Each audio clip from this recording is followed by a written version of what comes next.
real-world application using venture capture model in linear programming. Now let's do some basic review. As usual, we start from the input, the total value created by all the players in the ecosystem, and alternative value for each subgroup. Okay.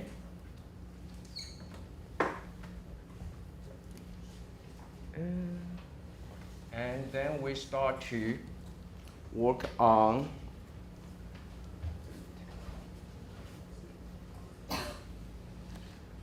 I missed one part. Yeah, it's number of total player, capital N.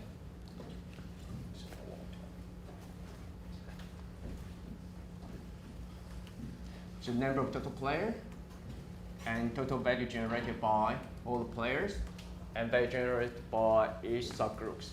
And we look at this alternative value for each subgroup. There are three possible combinations. First is opportunity cost for each individual in business ecosystem.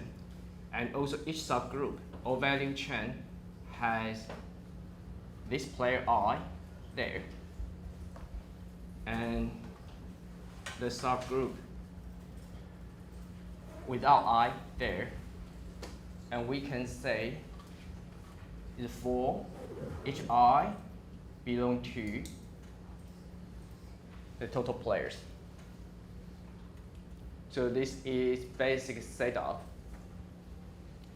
And now I want to simplify the notation. So I want to combine the I players opportunity cost and alternative group with I there as V plus I. So we can start to think plus I means including I. Minus I is excluding I. Okay? If doing this, and we will be able to know the realized value for each player. For example, for each I, it will fall into a range between pi I minima and pi I maxima. And how do we calculate pi maxima, the lowest value the firm I or player I can get? That will be a linear programming. Now I want to calculate a linear programming with objective function to minimize pi I. At the same time, we have many different decision variables for each j belong to n. And we know we want to do this linear programming subject to feasibility condition. That will be summation j pi I equal to v. At the same time, we want to have j for a group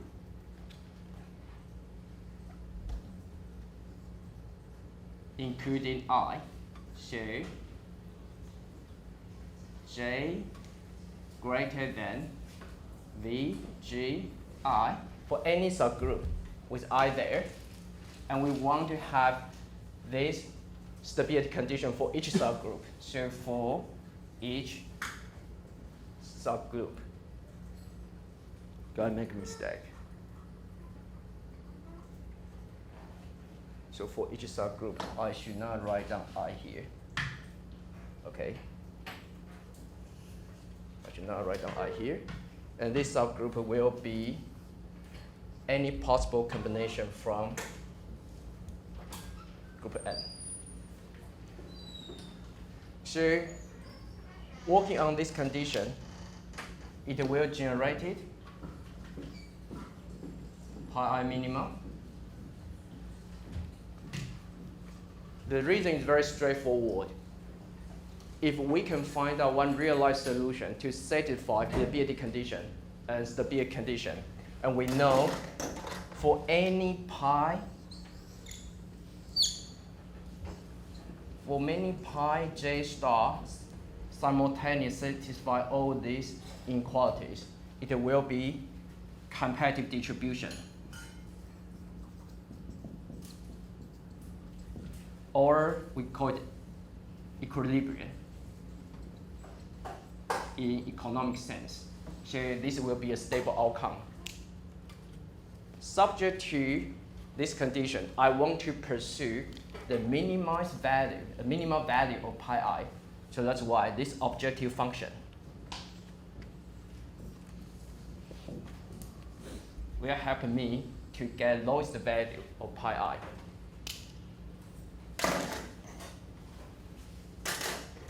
If now I change this to maxima, I will get, under the same constraint, I will get pi maximum. So this is how we get these two values about the lower bound, upper bound of realized value in this game with N, capital V, and little v as input. So far, I make a unit of analysis I as a firm. So each player is a firm.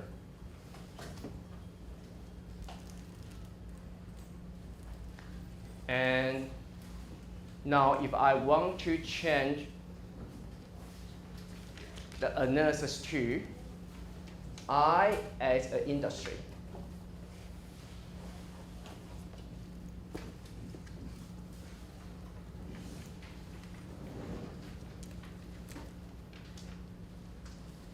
and we need to have two indicators, XVI, that's I's total maximum value, XVI, and VI, I's total minimum value, illustrated in the last week for knowing whether this industry is attractive or not.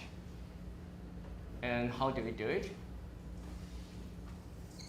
So roughly speaking, if we want to decide whether to enter this smart farming industry or smart chemistry industry or whatever, we can use two indicators.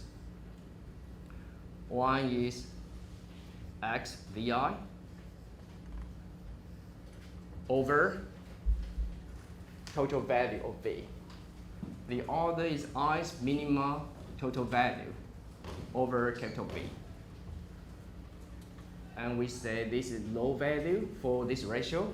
Here is high value for this ratio.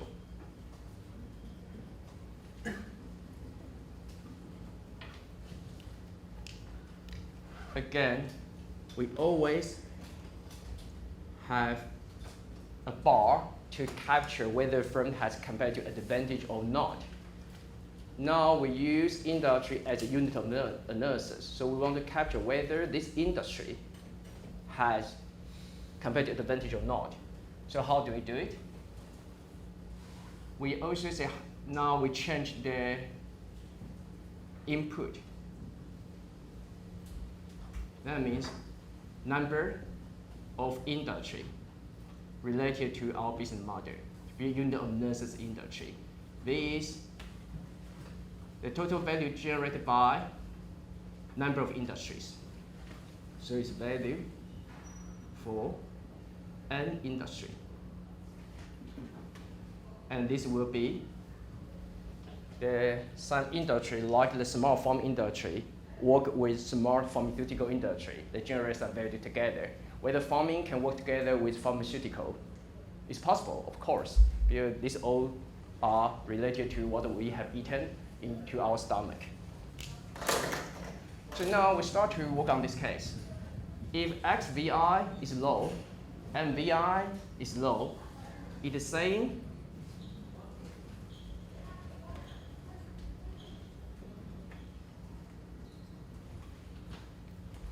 in this industry, there are a room for bargaining.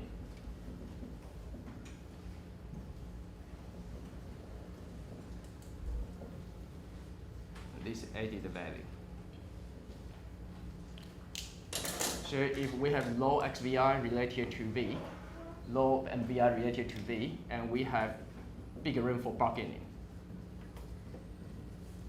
What is bargaining? Bargaining means a firm's final value is upon how they approach value upon negotiation, rather than from the industry structure. So if you enter to this industry, and this industry structure cannot guarantee you get certain value.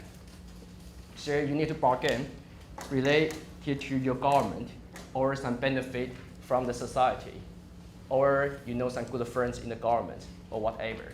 Now we look at the other case. If we just focus on pi minima and pi maxima. If XVI related to V, this indicator value is high.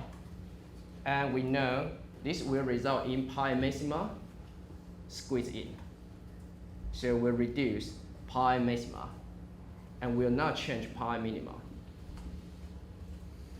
So this industry will not be attractive, of course, because you don't increase your pi minima, your competitive advantage. But the total value for you to enter the industry is limited.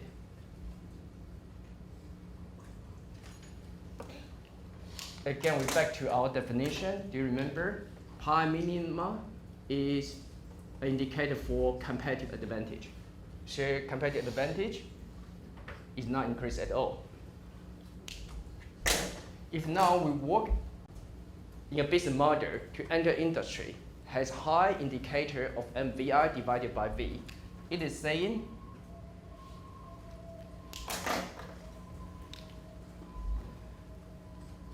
the pi maxima still is not changed at this part, but pi minima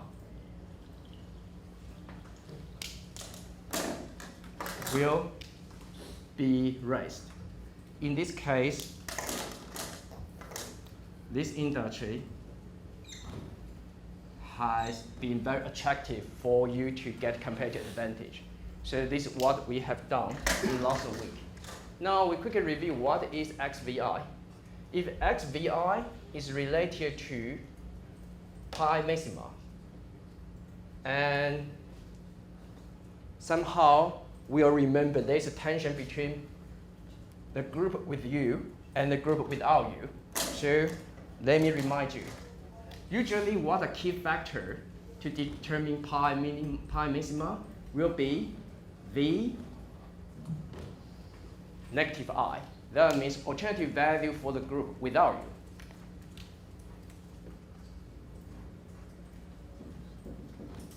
What is a key factor to decide pi minima?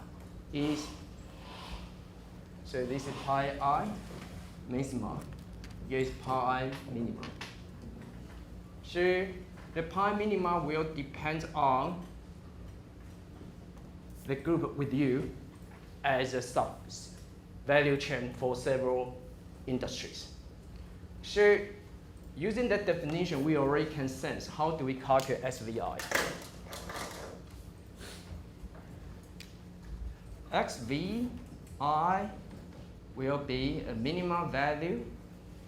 Again, similar to here, we want to have pi j for each j inside n, and summation j pi j,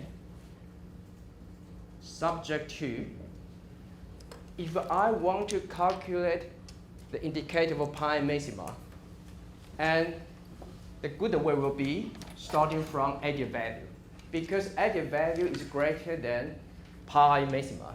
So what I will do, I will say pi I is forced to equal to its added value.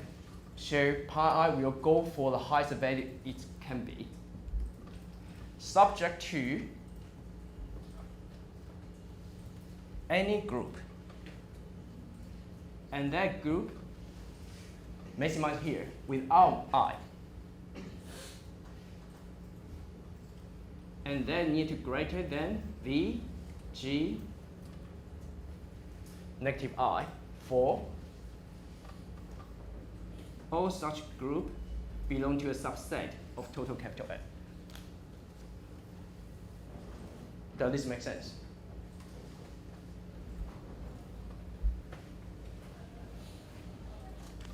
So now we finish how to calculate this indicator.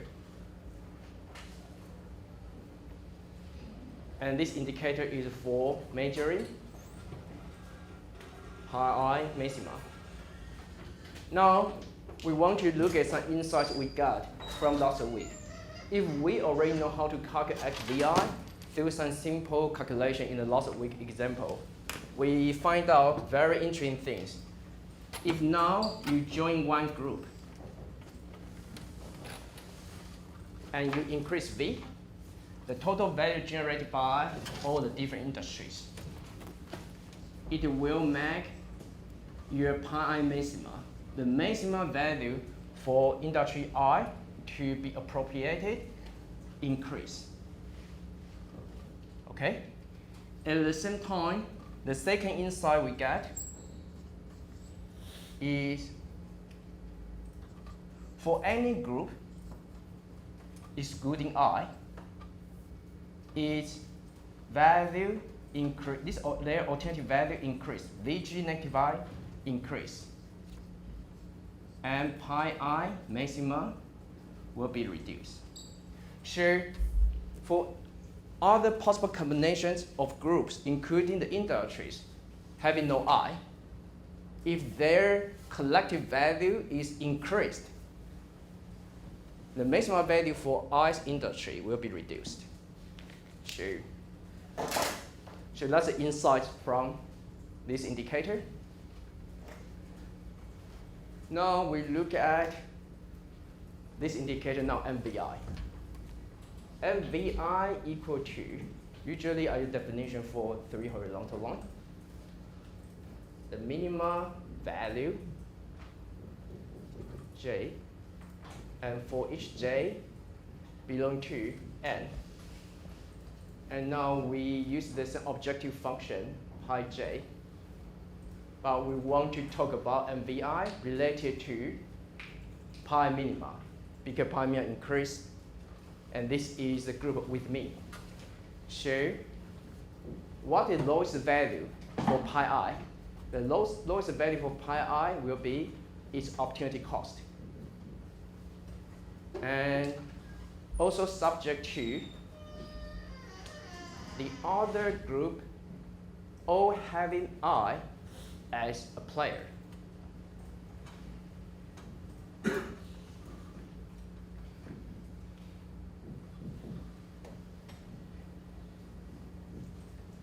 For G plus I, this plus I is one subgroup of total capital N. And what insight we get from here? So now if we use this linear programming to force pi I is appropriate with the minimum value, and I want to know what the lowest value for this combination will work, and this I's total minimum value. If this value is very high related to the capital V, I will say the industry I has strong competitive advantage. And from these insights, we get very interesting observation. The first is counterintuitive, the insight 3. If V increase, actually pi I minima is reduced. As we mentioned last week, if you want to contribute more value to entire ecosystem, actually it will result in the lower minimum value. So value creation is not good advice if you do not have the other strategy to let your VG plus I increase. If you really want to create value, actually you want to make each subgroup have you, their value increase.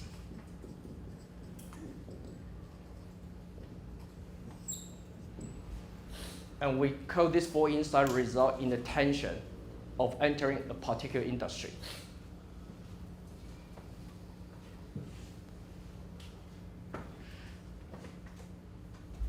I'll let you think 1 minute about this.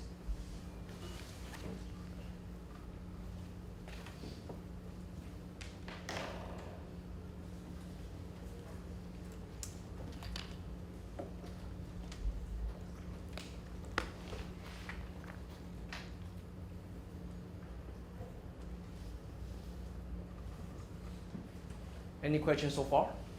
Is everything clear? This is a review for last week slides.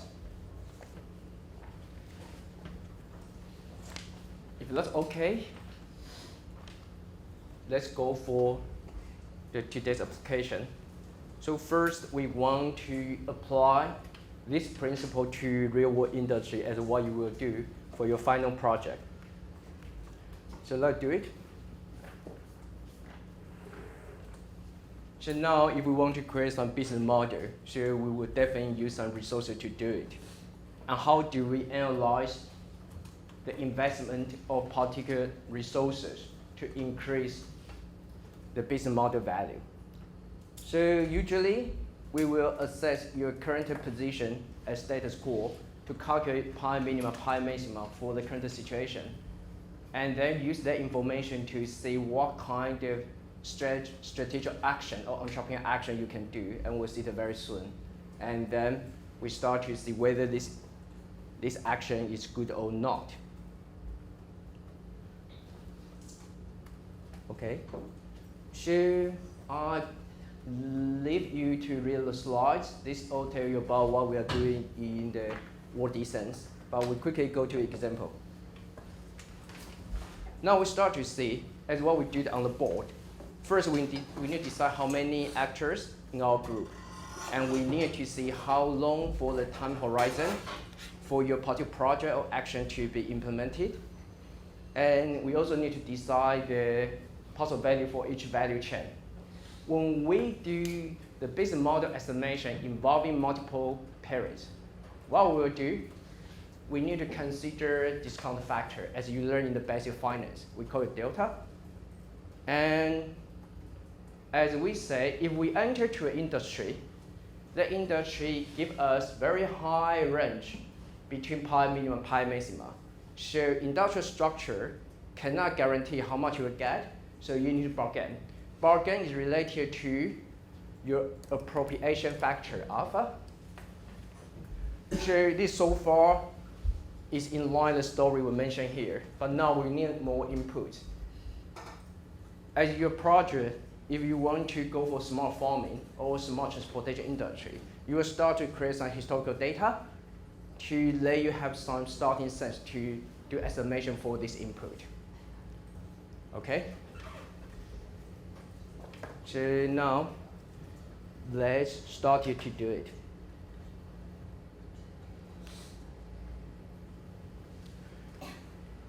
So, as a beginner of VCM model, and we know we want to start with all agents in the industry, or all industry in particular collective actions. But we know this is not realistic. If we start to have many players here, what will happen? We need to have a lot of V plus J, V minus J, V plus I, V minus I in our constraints. And these combinations, the number of combinations is huge. So this will cause a trouble for doing estimation or realistic business plan if we cannot find out all the value of little v. And in that case, we start to work on the group with the smallest number as possible. Okay? So we have some good principles to follow. The first is for some agent, no matter what you do, their value will not be increased or decreased, or they cannot impact value of V, the little v. So if there are some agents in your ecosystem, no matter what you do, they will not change little v, and we just excluding them in our analysis. And second is, how do we find out the proxy for value appropriated? We know final realized value pi is between pi minimum, pi maxima. But pi minimum, pi maxima just a range. And that range is related to how do you use bargaining factor, appropriation factor, alpha, to calculate. But how do we calculate alpha? So that will be quite easy. If now your player is a buyer, and you know the basic value chain analysis.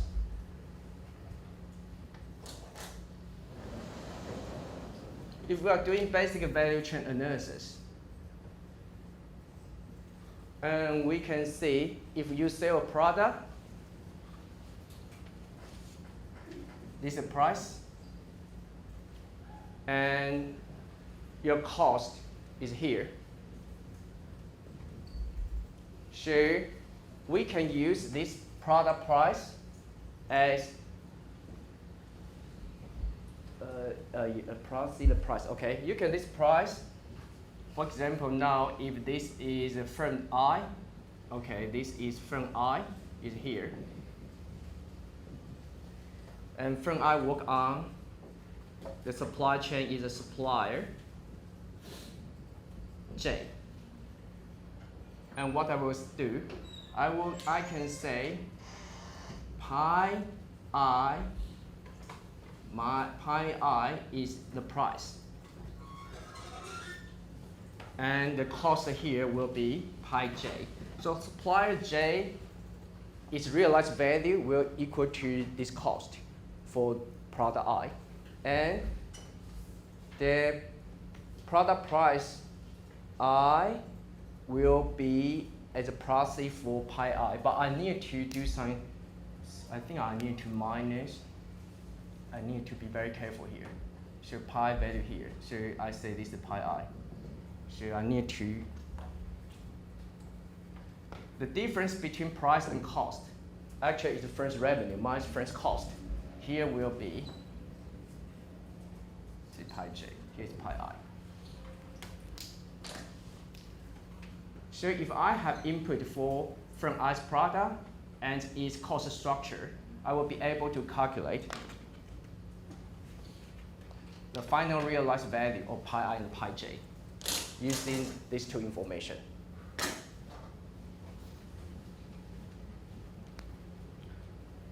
And we also do not consider any agent without added value.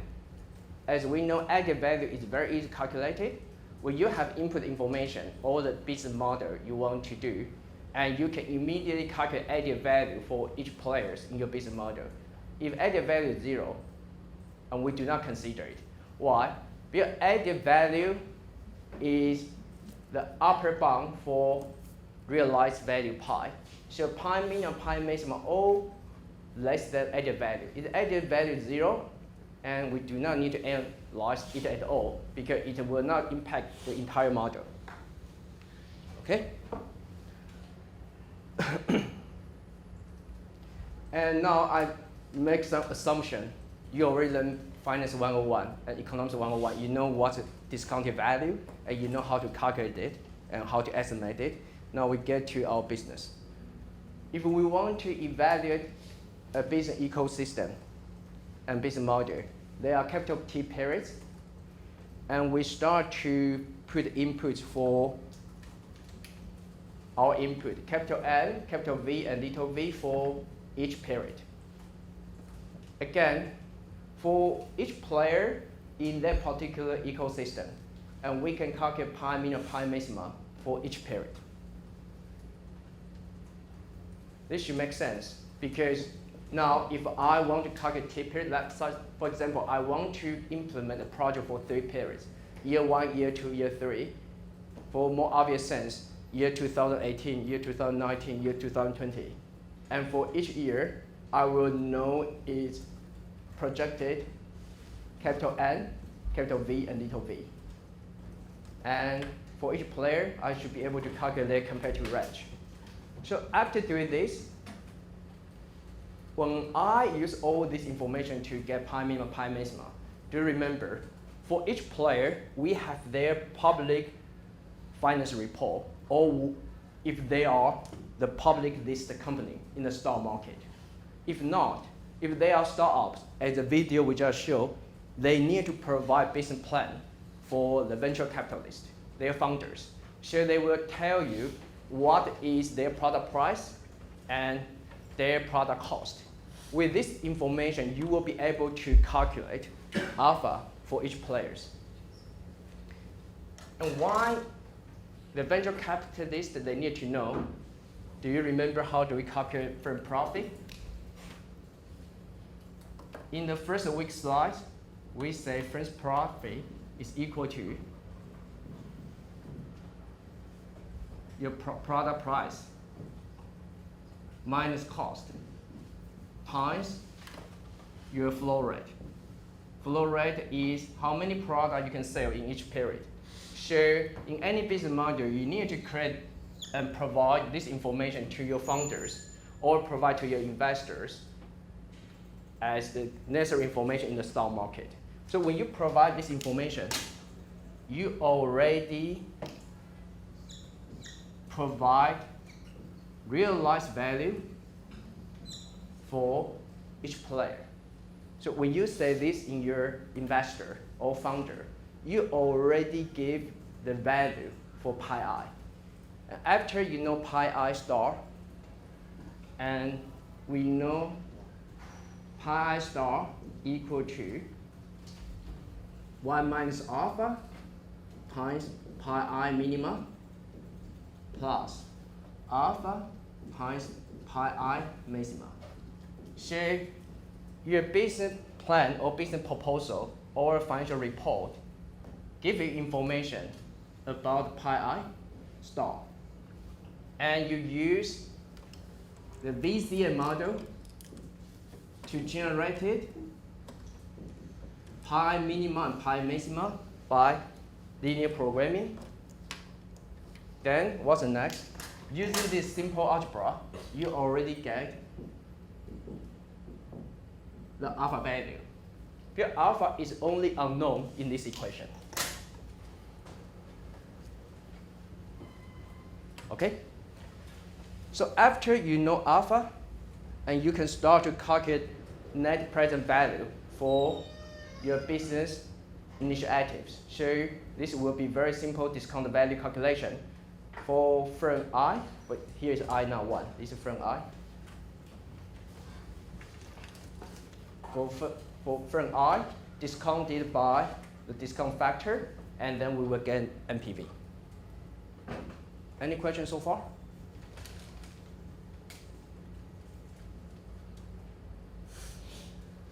Okay.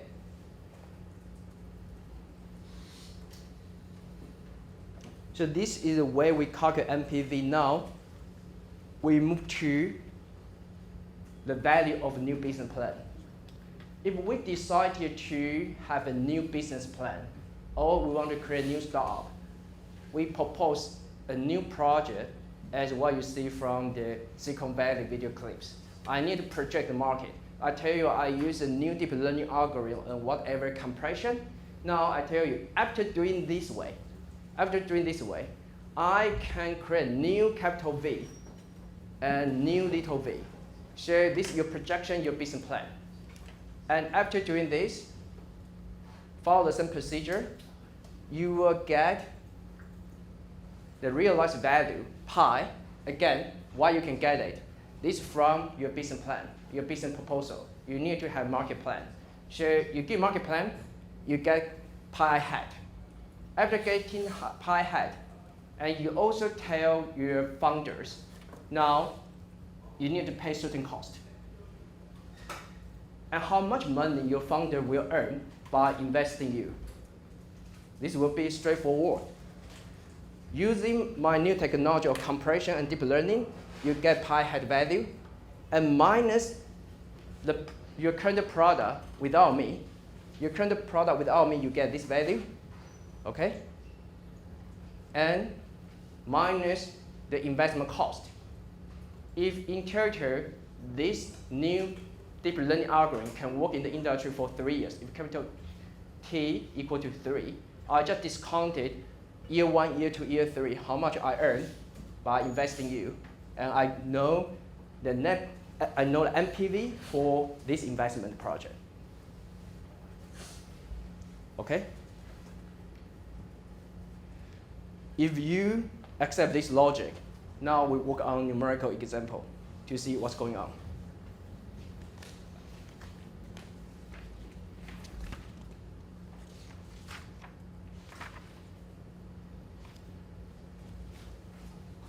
Okay. If there are two auto manufacturers, or you can think about two deep learning manufacturers, M1, M2, and each can sell one product. And we assume one buyer will buy one car. If we have two buyers, and these two buyers value the product in a different way, if the market has only one car for her or him to choose, buyer one will value this product as 45K. If there are two cars from two manufacturers, M1, M2, if B1 can make decision for two options, buyer one will value the car at 60K. Apply the same logic. Now we have buyer two. The buyer two can buy only one car with only one price, 35K. If there are two cars in front of the buyer two will pay 40K. And each car is produced with $5. With this information, we want to calculate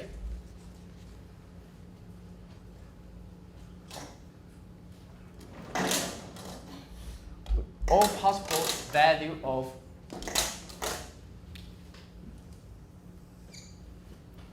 little v. And now let's work on it.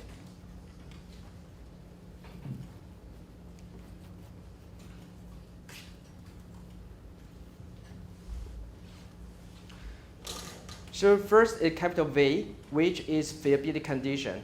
Now we say if manufacturer one sell the car, and we know two cars with two buyers, each buyer can only buy one car. So buyer one will value at $45 minus cost of 5. The buyer two will be buy manufacturer two's car minus 5. They will be equal to 70. So we get the last column on the first row. Now we work on the second combination of this value chain. If we now have two manufacturers and one buyer, we know the buyer one has two options, model 1 or model 2 from the two manufacturers. In this case, the buyer one would like to pay 60. However, these two cars are manufactured to be in front of buyer one. So I need to minus the two cars cost. So we get 50. Okay? We work on one more. If now the buyer is buyer two, and there are two cars in front of him or her, I will get the third value on last column will be the 30. For this logic, with this information, I will be able to calculate all alternative values here. So we complete. Yeah. Why is 30? Oh, sorry, it's 2 here. Because we only have 2 cars. Yeah. So now we finish. We finish till this row, and we follow this logic, we can complete all possible value alternatives. Okay? Now, this will be the input for our linear programming. When we do linear programming as what we wrote on the board, so we get pi minimum is 10, pi maximum 30. Now, we already know the price for each car is 20. So, we can calculate the production cost is 5. Do you remember? Production cost is 5. So the manufacturer one's realized value will be 20 minus 5. Let me return to that page. So I say each car's production cost is 5. And final product price 20. So 20 minus 5, 15. 15. And 15 will be what I try to do here. So now what I will do, I know this car realized value is 15. And 15 is within the pi minima range to pi maxima range. Will be 10 to 30. Then I use this to calculate what is alpha.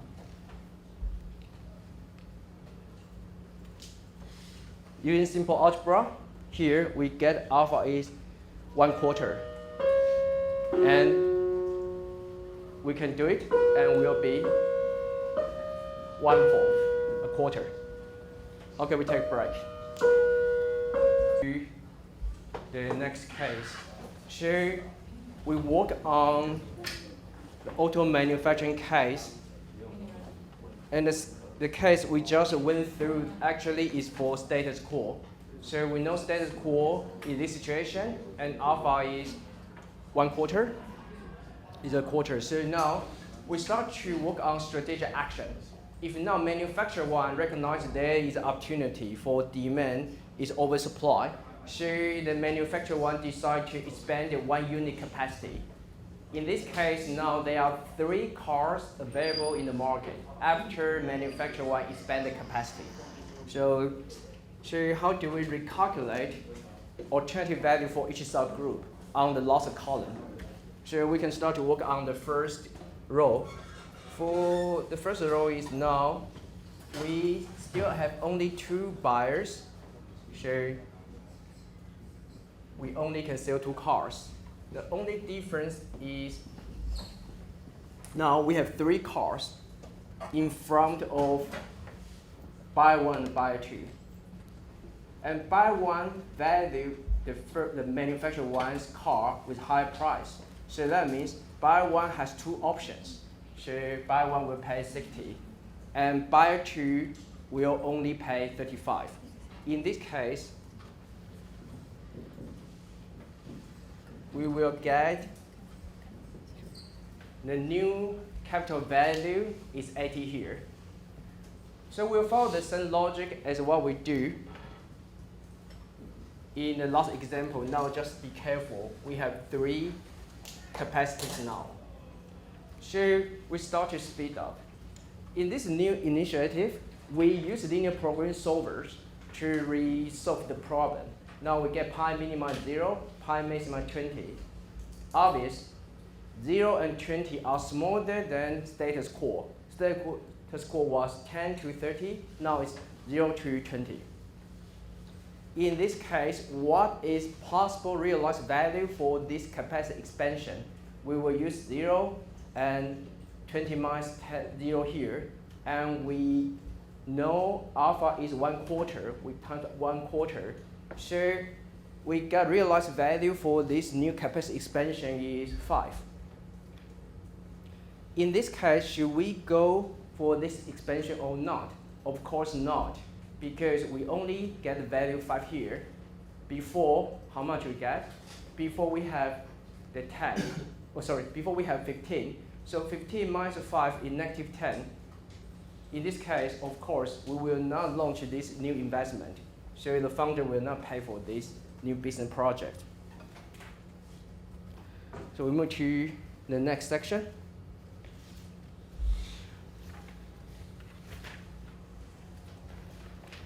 We already have powerful tool of linear programming to calculate pi minima, pi maxima.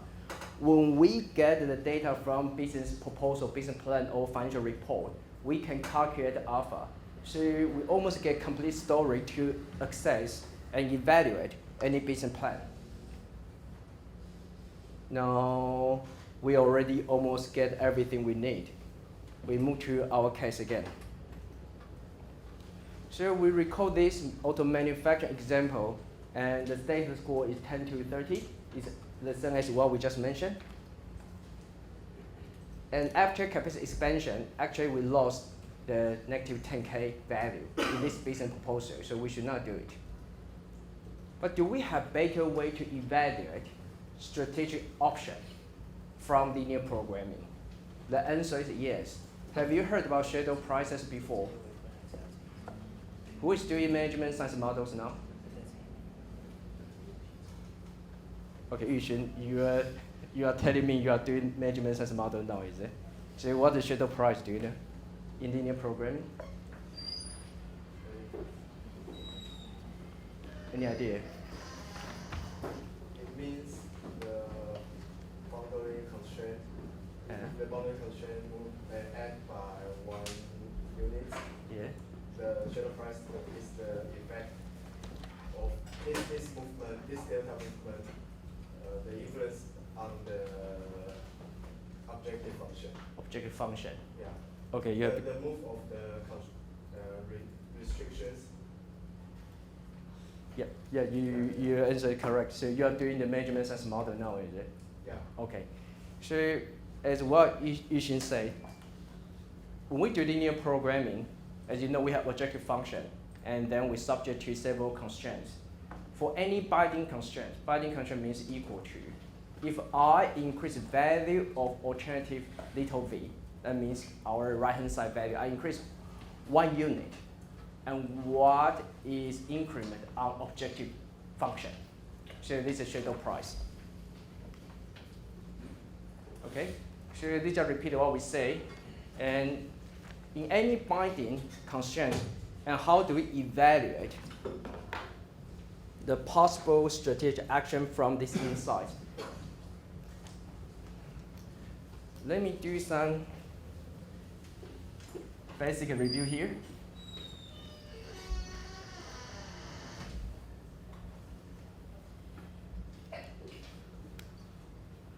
If now I want to work on pi minima,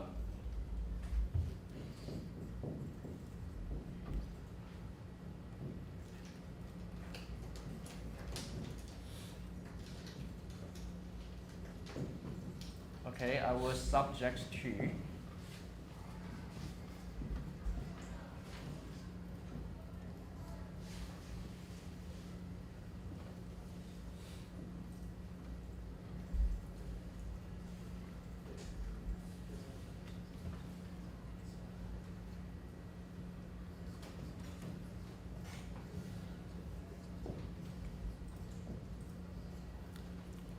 so this is pi minima. How do we calculate? And we can calculate pi maxima by changing the minimum objective function to maximum objective function. Basically, shadow price say if I increase v for 1 unit and how much value I will get increased by. For this example, how much value I get in pi minima? If I now first I ignore the maximum example. So, or if I want to increase one value for little vg, and how much I will get increase on pi I minima as delta vg. So as strategists or entrepreneurs or business modeler, usually we work on the constraint. The constraint is our business model constraint. And business model constraint, of course, is from these two. So this is our business model constraint, such as how much value we can sell to customers, how big of our market size, how much cost we need to pay to our upstream suppliers. And we use the other language. If I can increase the constraint value and how much advantage I will get in pi minimum, pi maximum. That's the basic idea. Okay? So we look at example here. If you use Excel before, or you can use R in this week, R code. And now we start to set up linear programming. And after set up linear programming, and we want to calculate schedule price. Or you can use our code we upload on this week CBAR. You can use R or Excel, they all can do the same thing. And you will get this result. So I quickly explain what's going on. So this is your right-hand side constraints. So 70, 50, 30, or whatever is the little v in the input. And now, for example, you get one partial realization, 30, 30, 10, 0, okay, as your solution. Do you remember? You can get solution here to satisfy all the constraints. And now I impute the solution with our value chain combination 1111, 1110, and 1101, whatever, and multiply the value, I will get the final value. And usually I want to ensure the final value I get here, this final value, need to satisfy feasibility condition and stability condition. So I start to check whether this is equal, others are greater than. Now we look at schedule price this part. In the R and Excel will tell you if you can see some number here. It says if now I increase the value for 1 unit of this constraint, such as 70 is up to 71, and your pi I minima as objective function will go for 1 unit. If you put nothing here, that means no matter what you do, an objective function value will not be changed. If you see any value inside the bracket, that means negative. In this case, it says if I increase this constraint in little vg as 1 unit, objective function as pi minima will be reduced by 1 unit. Okay, that's the case. And we need to be careful about this part. We only want to ensure this insight from schedule price is correct if the increase 1 unit, 2 units, 3 units need to be between this range. For example, if I increase 10 units from this right-hand side value, this is capital V, from 70 to 80, I know the pi minima will increase 10 units by 10 times 1. But if now I want to increase the value from 70 to 81, it's not allowed it because this linear program report tell you if any increase greater than 10, and this schedule price value is wrong. Okay, so we can start to check if this is not any schedule price, we don't want to look at here, and we can look at this case. Even we say the schedule price on this case is -1, but it says actually you should not change the value. If you change, actually the result will not be incorrect. When we use schedule price, not only about this part, we also need to check the increase on the right-hand side value need to fall into this range. So that's basic idea. So if the range is 0, what does that mean?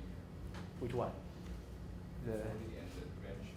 Oh, range. Okay, let me repeat it again. So we work on the first row. If now, let me make example here. Now this is pi I minima and equal to minimize pi I. Okay, I just make example here. And now I have the several constraints. First is summation here j, pi j equal to 70. Okay? Now let me put on the value here. I just say this is 30. For example, I need to be careful. I put the definition here, so this will report to 30. I put the 30 here. We start to look at schedule price here. Schedule price 1, it says if now I change this to 71, by 1 unit change, this will be 31. Okay? If now I change it to 72, this will be 32. And we just do it blah, blah, blah, blah, blah. and TO to 80. And this will be 40. So far so good. Only start to make everything wrong is I increase to 81, and I will say here is 41. This will be wrong. The reason is I cannot increase value more than 10 units in this report. So all my calculations so far is right, only I increase value less than 10 units. Yeah, but what I'm asking is the sale SF 20, the allowable increase is 0, means you cannot. Oh, that, you mean this is it? No. Down. -1? One is 30, actually, I think is 1 times 10, 30, is it? No, I'm asking No. the 40 and the share price is 40 -1. minus, okay, this one. Yeah. You mean this one? Yeah, That means actually you cannot change. Actually, this is not right. Yeah, you're right. So actually, if you see, okay, I want to change the price, but actually allow me to, this is not allowed it. Actually, this shadow price implication is wrong. Okay. Yeah, so I just, yeah.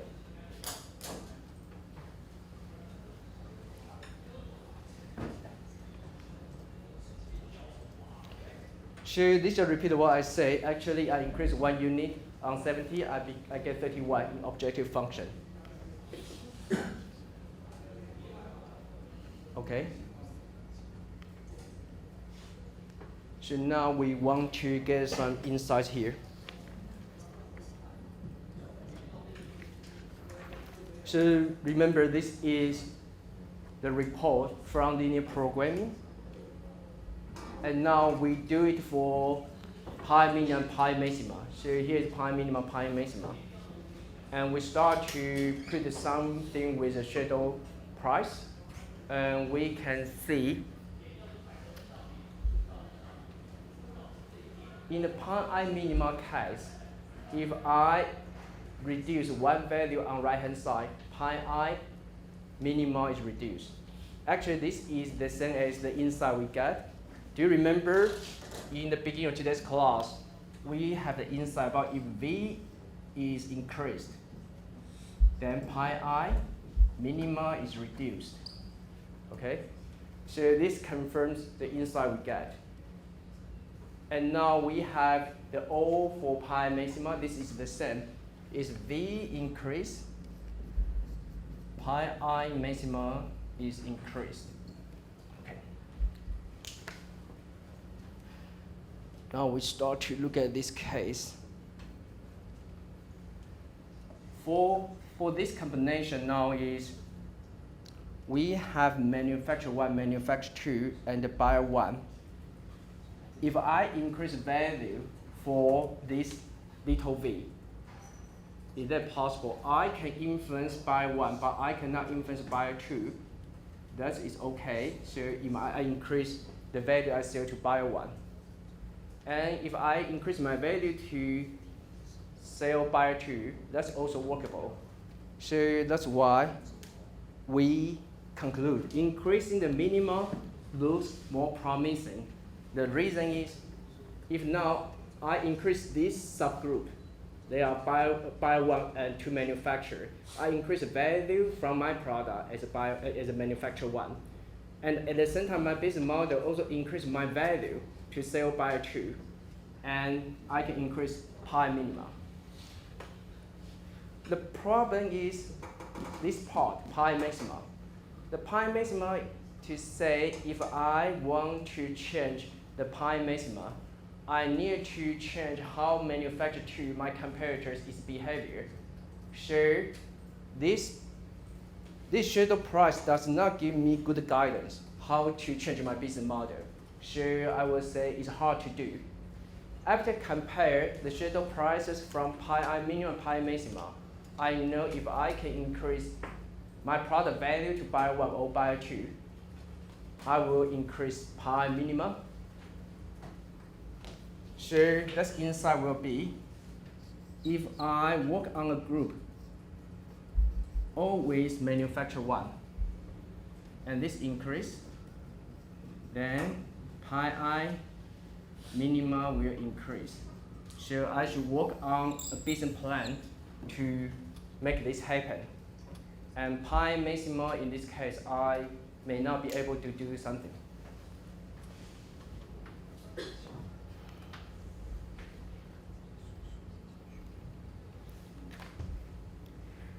Okay. So this just repeat what I say. We focus on this part. In our auto example, we say if manufacturer one can increase the value it generates with each buyer by more, it can generate with both. It should increase the minimum. The reason why we can get this insight to do new strategy is just because we see this shadow price here. If I increase value for this particular group or this group, or involve M1, and I increase my pi minima, as you know, pi minima is competitive advantage. Pi minima is proxy for competitive advantage. Okay.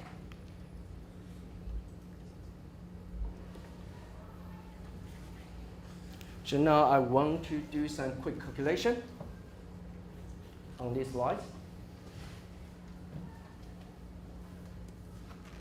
So do remember the status quo can calculate pi minimum, pi maximum, this shadow price. And we say we want to consider a capacity expansion case if we have 3 cars. So now we work on this comparison. If I do the shadow price calculation for pi minima of status quo, pi maxima of status quo, and also the constraint from capacity expansion, and what will happen. First, I want to remind you here, so you need to be careful. Yeah? I just copy from this output to these slides. But here, you need to be careful. How do I calculate 10?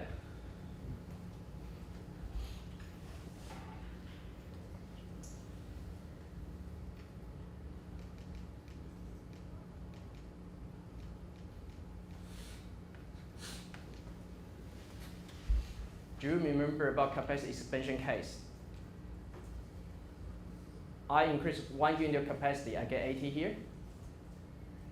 Okay, now just look at, after doing 1 unit capacity expansion, my capital V get 80.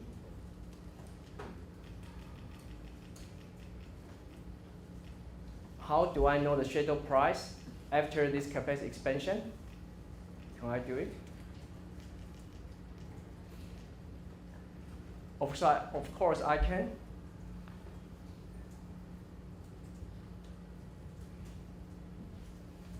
Now let me do it for you. If now status quo, the right hand side constraint is 70. Okay, we just say a capital V. And after capacity expansion is 80. Okay. So the change after the capacity expansion is 80 minus 70 equal to 10. So that's why I get the value here. Now we look at the second group. It's M1, B1, B2. This is M1, B1, B2. In this particular little g group, its original status quo is 40. If you read your slides, you will see this is 40. After capacity expansion is 70. So your change will be 30.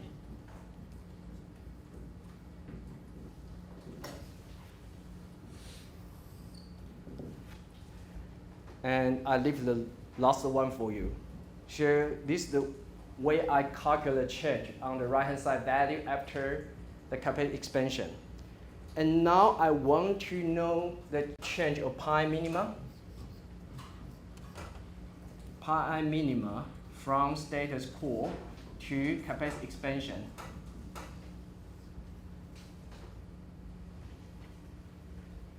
And how do I calculate this? I get 10 units here. So I increase right-hand side by 10 with shadow price 1 here. Okay? -1 here. So I will times -1,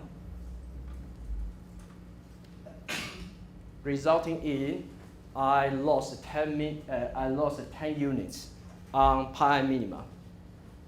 Okay? Now we're back to Sean's question. So remember, Sean said it's not in the allowed value for pi maxima here. I think the question Sean asked is this -1 is not allowed in linear programming report. Let's work on this case. Now that case is M2B1. If now I want to calculate, so this is pi maxima.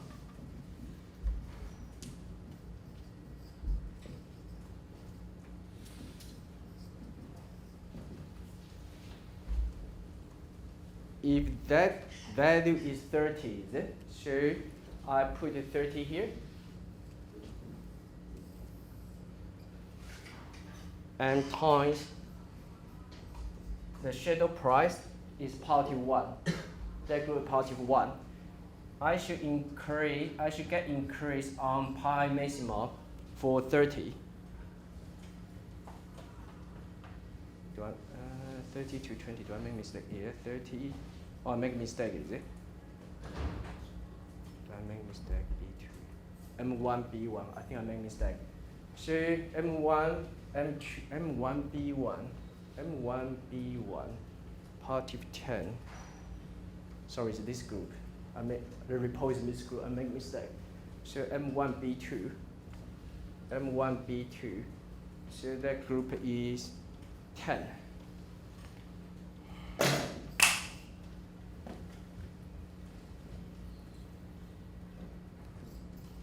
So now I'm talking about this group. If I work on something wrong here, yeah? I think there are some typo here. M2B1 reduce -1, 30 to 20, M2B1.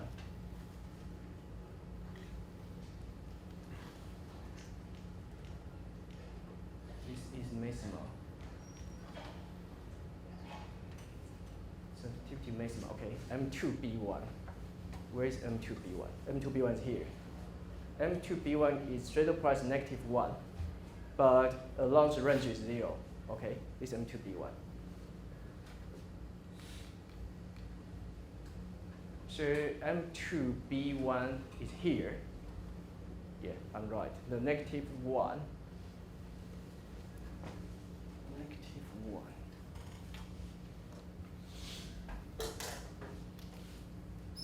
And M2B1 group, how much is capacity expansion?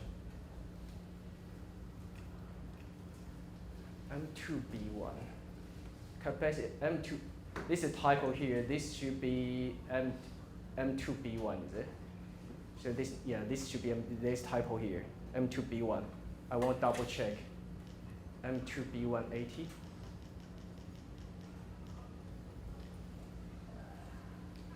M2B1.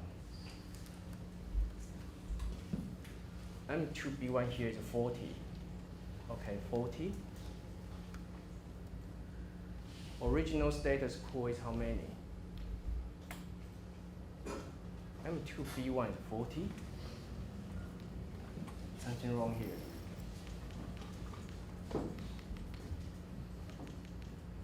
Okay, so I think there are some. You go back, check about the upload rating for GANS 2006. I think in that part we have some typo here. So the calculation does not match.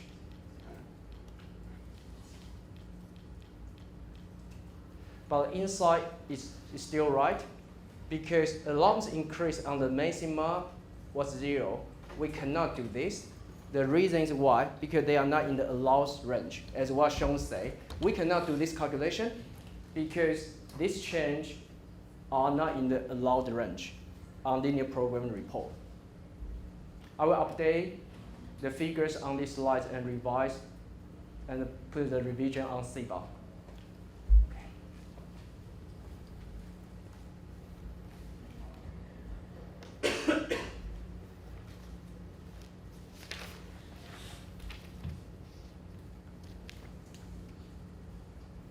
Now we move to the next practice.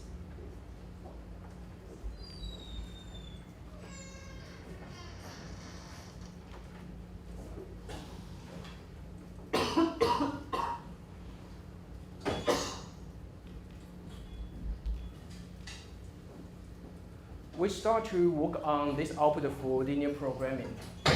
So if this is proposed, the post-expansion distribution is what we did in the last slide, and we can check about the realized value versus the constraint, the capital V and little v. And we notice one thing here.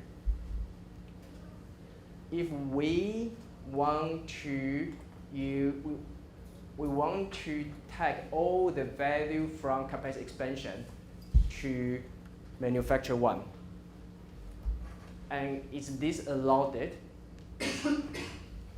We start from these slides. So before doing any capacity expansion, do you remember we have one partial realization for pi, 30, 30, 10, 0. And we say if we are doing capacity expansion for manufacture, we increase the total value from 70 to 80. Do you remember this part? And now I want to give this 10 extra value from capacity expansion all to pi 1. So you can see I change the 30 to 40 here. So after doing this, I do multiplication from this with all the possible group here. And I find out most constraints actually here are works. The constraints work, but this constraint does not work. We look at this constraint. So this manufacture 1 selling product to both buy 1, buy 2. And result value from this combination is 50, which is less than your feasibility condition 70. What does this mean? I want to start to ask.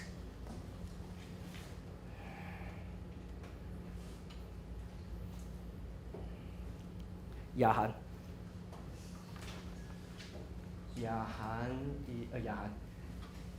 if you just pay attention to this little VG group, if now you have manufacture 1, after doing capacity expansion, to sell the three cars to, only 2 cars to buy 1, buy 2, and resulting the transaction value 50, which is less than alternative value 70. And what have you learned from here? What possible insight? You see this allocation does not work. This allocation is saying firm 1 get all extra value 10 on its own. However, it violates this feasibility condition. Yeah? So from this constraint, can you see some information there?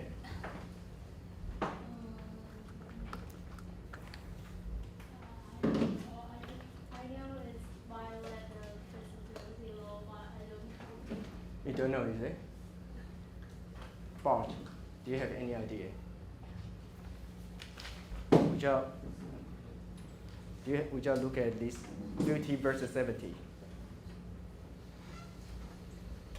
Can you get some strategic implication from this violation?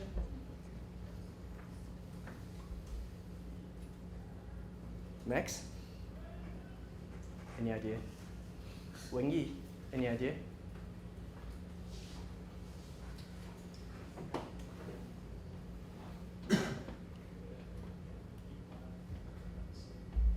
You cannot see this. Now we work on the group 1011.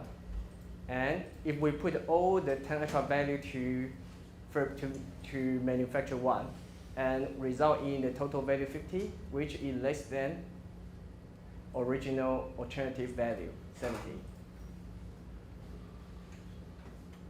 Do we learn something from here?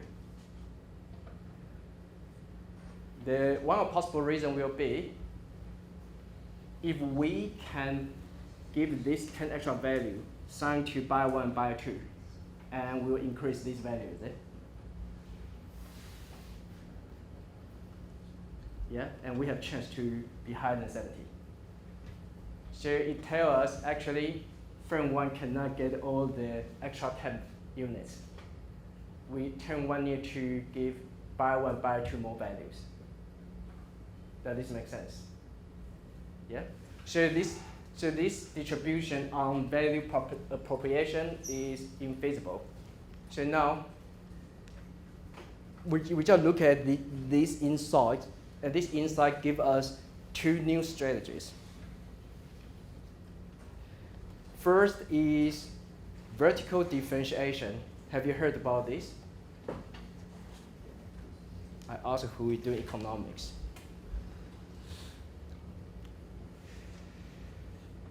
Ning, do you know the definition of vertical differentiation in economics? Okay, who is also economics?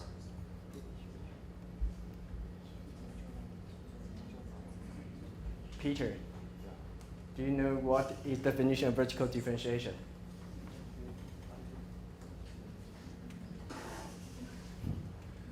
Okay, now I give you some idea. Vertical differentiation is a pricing strategy. This pricing strategy says this market, everyone will always like one product more than the other product. For example, if now you have 2 products, one is iPhone, the other is Samsung's phone.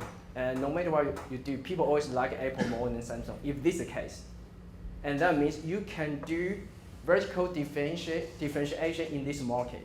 People always, for everyone, all of you always prefer one product over the other product, one brand over the other brand. If this is the market you target, and you can always try to increase the value for your product to improve ranking on all the brands, because people all has the same preference over different brands.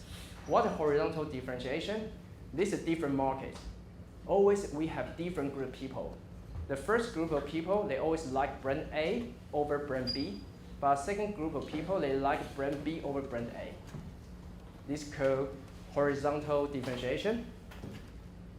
So now, we back to our auto manufacturing example here. So this is the same what we do for our input. If now I want to twist my business model for vertical differentiation, that means everyone will like one firm's product over the other firm. So we can see, in this case, firm 1, manufacturer 1's value for buyers always higher than manufacturer 2's product. Can you see this order from different value? If now I twist my business model to horizontal differentiation market, in the horizontal differentiation market, always I can say manufacturer 1's product preferred by buyer 2, and manufacturer 2 products preferred by buyer 1. And if we can do this, I always will try to increase buyer 2's value from 35 to 75 as much as I can, because I work on horizontal differentiation group. I know in this market, buyer 2 always like my product, so I want to increase what they think about my product. Okay? If I work in the vertical differentiation group, I know people always like from one manufacturer 1's product. In this case, I just increase value from 45 to 65, and also for buyer 2 from 35 to 55. Why I do this? Because people just love me. Okay? After doing this, I can start to do linear programming again.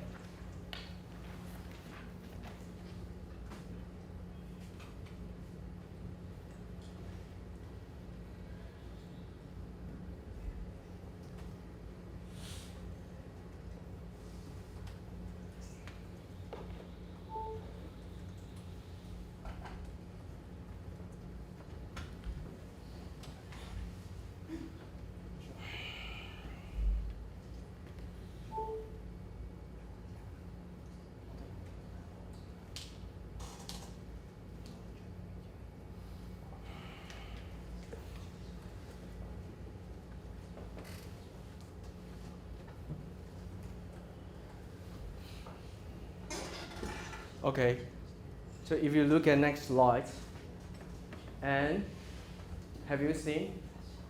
Now we have 4 scenarios. These are status quos, the original setting for our business model. And the first twist of our strategy is increase 1 unit capacity. So we get this new combination in our business model for little v. And for vertical differentiation, if I want to implement my product in vertical differentiation, and I use this new setting and get new value for each little v, and I apply the same thing. I use the horizontal differentiation strategy, and I change the value here. And after doing this, I start to do pi minima and pi maxima across 4 different scenarios. And what insights we get? We can start to see using shadow price. You remember shadow price. And vertical differentiation looks better for the pi minima. Why? Because this is our shadow price, and we can see vertical differentiation can increase a lot compared to the other scenario. So if I care about my competitive advantage, I should work on the strategy to target my product in vertical differentiation market. If I really do not care too much about competitive advantage, but I'm very confident, I'm a good bargainer, I can get the most alpha as much as I can. In other words, I think I can appropriate all the value I create. So I work on pi maxima. In that case, we can see horizontal differentiation is the best choice. The reason is 40 times the shadow price 1. I will get a 40 increment on pi maxima. So I will work on horizontal differentiation strategy. Okay, say it again. If I am weak bargainer, I think I cannot bargain all the value I create because I'm not strong enough. So I look at pi minima. Do you agree with this statement? Because I'm weak bargainer. In this case, I will twist my product for vertical differentiation. If now I'm a big firm, such as Foxconn, I'm a strong bargainer. I think no one can bargain with me. I decide who can get what in the supply chain. In this case, I will work on horizontal differentiation strategy because I think I can bargain. So which strategy you choose upon your position in the supply chain? Okay. So the last one, if I want to calculate the real net MPV for the 2 strategies. Now I have vertical differentiation strategy. I have horizontal differentiation strategy. Do you remember for each situation I can calculate pi maximum and pi minima? And our alpha, if we back to the beginning of this class, do you remember we use a value chain information. When you do business proposal or you provide financial statements to the public for investor, you already tell them your product price and product cost to calculate your profitability. And we say, use that information we get for manufacturer 1, its alpha is a quarter. So the real MPV for the status quo will be 30 times 10. Oh, sorry. Okay. So use alpha times 30 times alpha, 10 times 1 minus alpha. I will get. No, I think I made a mistake. Not this part. I try to quickly end it.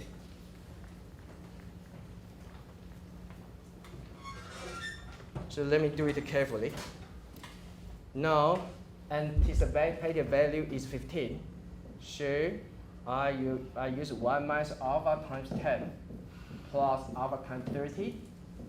And I get alpha equal to 1/4. So this is what I'm doing for the first column. For the second column, after I use this information, I will get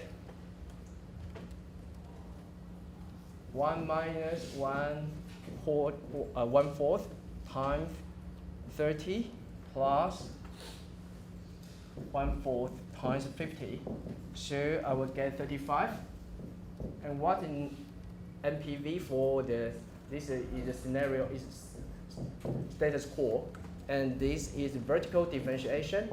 So I will get net MPV equal to 35 minus 15 here. Because this is status quo, my original MPV for the current situation. And this is updated MPV from the new strategy of vertical differentiation. So I will get 20. So I get 20 here.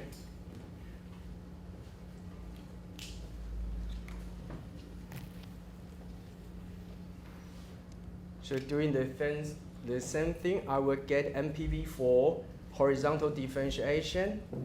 That is 1 minus a quarter times 0 plus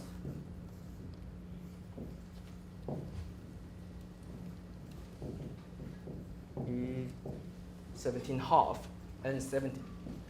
The net MPV will be 17.5 minus the 15 equal to 2.5. So I complete this part. So the best strategy for new business model will be vertical differentiation. Why? Because vertical differentiation has highest net MPV, 20.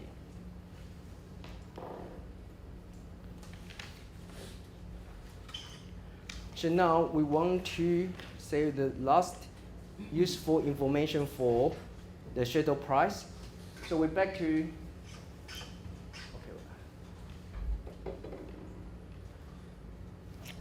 our previous example.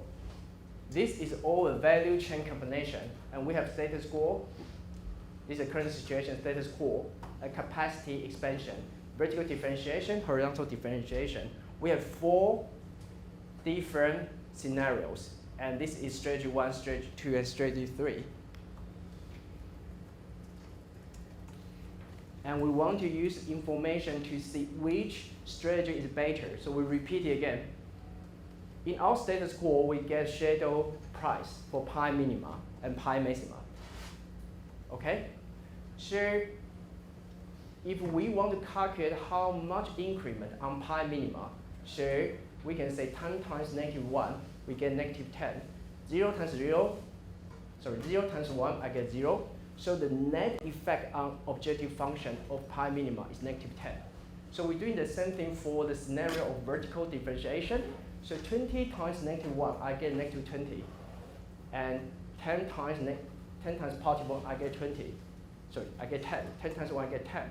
So the net increase of vertical differentiation strategy will be 10 on pi minima. So applying the same logic, I get -10 for horizontal strategy. In this case, if you really a weak bargainer, you should go for vertical differentiation because using shadow price, the net impact is best. If you are a strong bargainer, such as Foxconn, you go for mass customization. In that case, a completely different story. You should apply the same logic, but work on horizontal differentiation market because net impact is 40. Does this make sense? Okay, so today we finished the introduction for shadow price. We can use shadow price to evaluate different strategies. And that's a very good example for you to work on final project about your IoT product. You can enter a farming industry or transportation industry and use the data and the way as today's example. So you build a status quo. So in your final projects, you list the status quo using the method we do today, and you have some alternative, such as the first twist with some new IoT technology, such as pollution or whatever, and or you work on vertical differentiation on pollution using different IoT technology, or third way. And you can compare 3 IoT strategies with your status quo and calculate shadow price, and you will be able to tell your business founders or the venture capitalist why your strategy is good using real finance data. As what we are doing today, we get all the value from financial reports, and we'll be able to give them good business projection using real data to say why our business model is good for horizontal differentiation or vertical differentiation after implementing IoT in that particular industry, such as farming. That's it, we take 10 minutes break, and then we go for invited talk.